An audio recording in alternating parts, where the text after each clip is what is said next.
जयपुर नाम का एक गांव था, जहां नत्थू नाम के एक आदमी को सभी बच्चे और बड़े सलाहकार काका कहते थे, क्योंकि नत्थू काका आए दिन कोई न कोई सलाह देते रहते थे।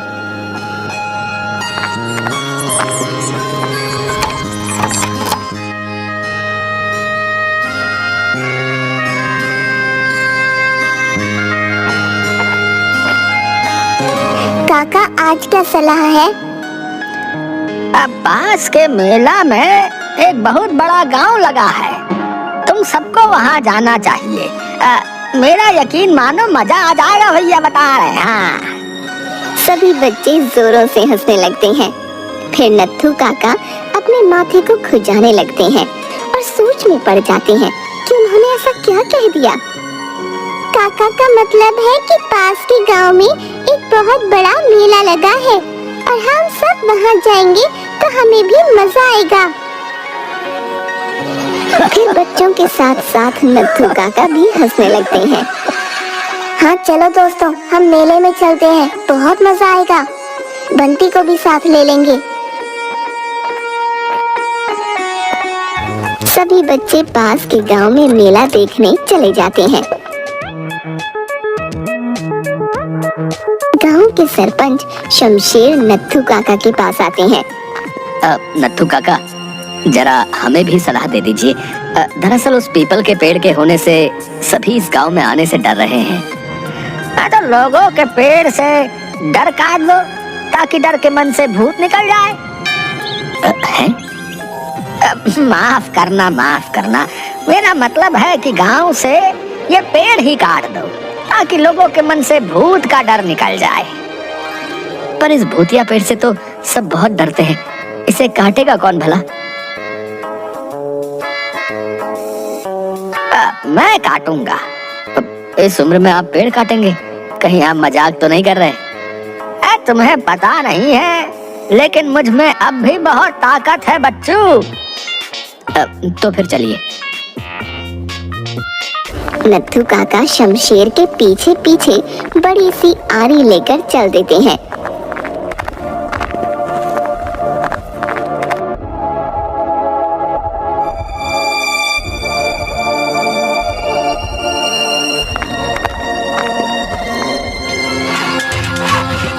पेड़ काटना शुरू कर देते हैं। उन्हें पेड़ काटते काटते दोपहर का वक्त हो जाता है और वो थककर आधे पेड़ को लटका हुआ ही छोड़ देते हैं और घर की तरफ जाने लगते हैं। रास्ते में उनका पड़ोसी मुंशी उनसे टकराता है। क्यों भाई नत्थू, आज कौन सी सलाह दे रहा है? थोड़ी देर सोचने के बाद नत्थू काका ने कहा, भाई, गहनों और पैसों में जहर है। भाई, अच्छा होगा अगर तू ऐसी फालतू की सलाह देना बंद कर दे। नत्थू काका हैरान हो जाते हैं कि आखिर उन्होंने ऐसा क्या कह दिया।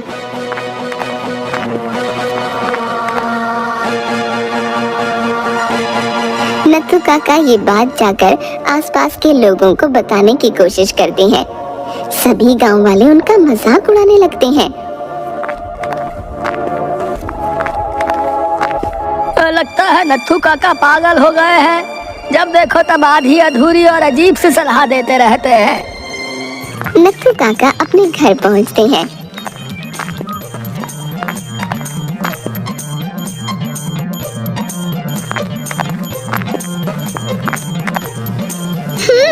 आ गए सारे गांव में फालतू का ज्ञान बांटकर।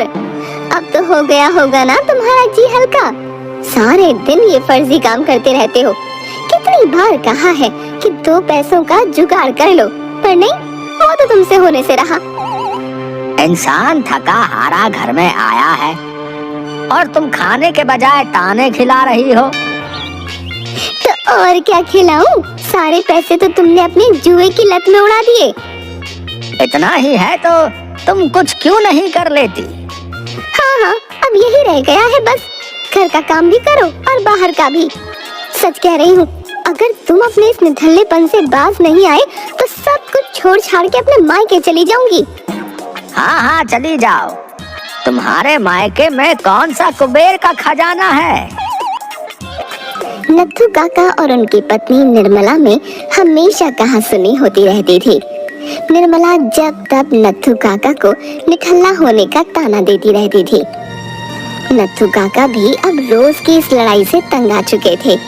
बहुत दुखी होने के बाद और बहुत देर सोचने के बाद नत्थू काका को एक युक्ति सूझी।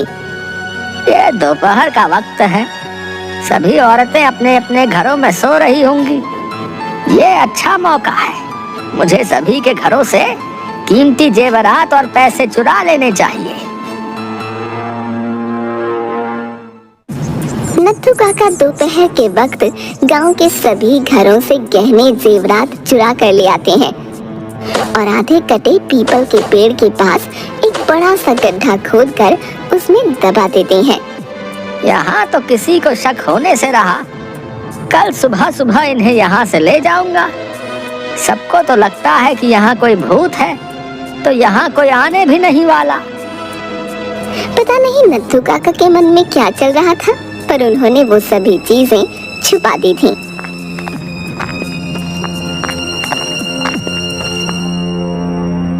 अब रात का वक्त हो चुका था। रात के 11 बज रहे थे और नत्थू काका अब भी गांव भर में टहल रहे थे।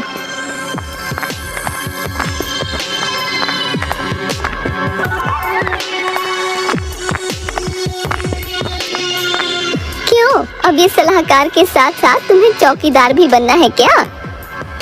मुझे नींद नहीं आ रही। मुझसे अपेक्षा मत रखना कि मैं भी तुम्हारे साथ साथ चौकीदार नहीं बनूं। मैं जा रही हूँ सोने। नत्थू काका रात को बार बार पीपल के पेड़ की तरफ देख रहे थे। नत्थू काका को टहलते टहलते रात के 2 बज गए और अब उन्हें नींद आने लगी और वो अपने घर के बाहर ही खाट लगाकर सो गए।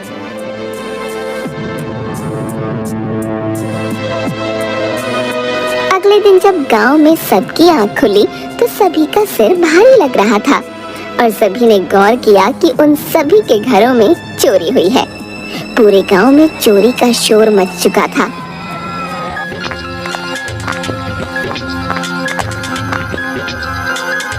सुनो, उठो, मेरे गहने नहीं मिल रहे हैं। आसपास भी पूरे गांव में चोरी हो गई है।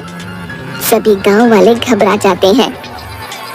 हो ना हो, ये सब इस नत्थू का ही काम है, क्योंकि कल दोपहर जब मैं इससे मिला था तो ये कुछ कह रहा था, गहने जहर पता नहीं क्या क्या। सब नत्थू काका के पास आते हैं और उन पर इल्जाम लगाने लगते हैं। अब मेरा यकीन करो, मैंने ऐसा कुछ नहीं किया। अच्छा, तो अब तुम चोरी भी करने लगे? कम से कम तुम तो मेरी बात मान लो। हाँ, जरूर इन्होंने ही चोरी की होगी, तभी तो गांव के बच्चों को बहला फुसला कर पास के गांव भेज दिया था। तभी बच्चे वापस आते हैं और दौड़कर नत्थू काका के पास आते हैं। नत्थू काका, आपने हमें बेवकूफ बनाया। पास के गांव में तो कोई मेला नहीं लगा है। हमें खेलते खेलते शाम हो गई थी, इसलिए हम कल रात बंटी के घर पर ही रुक गए थे। देखा, इन्होंने छोटे छोटे बच्चों को बेवकूफ बनाया ताकि ये गांव में चोरी कर सके। तो इसलिए तुम कल रात सोए नहीं? अच्छा, तो कल रात ही तुमने चोरी की है? अरे मैंने कोई चोरी नहीं की, मेरा विश्वास करो भाई। चलो इनके घर में देखते हैं। सभी गांव वाले नत्थू काका के घर में तलाशी लेने लगते हैं कि तभी बच्चों का ध्यान पीपल के पेड़ की तरफ जाता है, जो कि आधा गिर चुका था और 2 आदमी उसके नीचे दबे हुए थे। ये 2 आदमी? गांव वाले मिलकर उन्हें होश मिलाते हैं और उस वक्त शमशेर भी पुलिस को लेकर वहां आ जाता है। उन दोनों लड़कों के नाम कपटा और संपत थे। पुलिस? हाँ, क्योंकि ये दोनों संपत और कपटा हैं, चोर। कल रात सुधीर जी, जो कि पास के गांव के सरपंच हैं, उन्हें आते आते देर हो गई और उन्होंने मेरे यहाँ रुकने का निश्चय किया। हम दोनों ने इन दोनों को देख लिया था, पर इन्होंने हमें एक फूल सुंघाया और हम बेहोश हो गए। मैंने कल ही अखबार में पढ़ा था कि ये दोनों विजयपुर के आसपास ही घूम रहे हैं, इसलिए मैंने पूरे गांव के गहने उस गड्ढे में सुरक्षित रखे हैं। मैंने सबको कहा था कि गहने और पैसों में जहर है। अपन बहुत गरीब है और कोई काम करने का नहीं मांगता, इसलिए हम गांव को लूटकर बच्चों का अपहरण करके उन्हें शहर में बेच देते, जिसके हमें दोगुने पैसे मिलते हैं। पर कल जब अपुन यहाँ आए तो अपुन के हाथ कुछ भी नहीं लगा, ना ही बच्चे और ना ही कोई गहने। इन दोनों ने हमें देख लिया था तो हमने तुरंत सबकी तरह इन्हें भी फूल सुंघा दिया। इस एक दवाई को फूल पर छिड़कने से इंसान तुरंत बेहोश हो जाता है। पर जब अपुन निराश होकर जाने लगे तो ये पीपल के पेड़ का आधा हिस्सा हम दोनों के सिर पर गिर गया और अपुन वहीं लुढ़क गए। अच्छा बच्चू, बहुत दिनों से हमारी नाक में दम कर रखा है तुम दोनों ने। आज हमारे नत्थू काका की बदौलत हत्थे लगे हो बच्चू। चल अब थाने तुम्हारी आओ भगत करते हैं। अरे थानेदार साहब, लास्ट टाइम के माफिक मेरी सीट मत सुझा देना, बैठने में पूरा 2 महीना लग जाता है सच्ची में। अरे फिक्र मत करो, तुमान मिलो सजना तो होगा ही। चलो अब ज्यादा बकबक नहीं, चोरी करोगे वो भी मेरे इलाके में। हमें माफ कर दीजिए काका, आपने तो इन बच्चों की जान बचा ली। ये तुम्हारे ही नहीं हमारे गांव के बच्चे हैं। ऐसे कैसे कोई हमारी नजर पर गांव रख सकता है? और वो भी नत्थू के होते हुए। हमारे गांव पर नजर रख सकता है, होता है काका। देखा, हम सब ने ऐसे सलाह काका ने कहती और सब हंसने लगते हैं।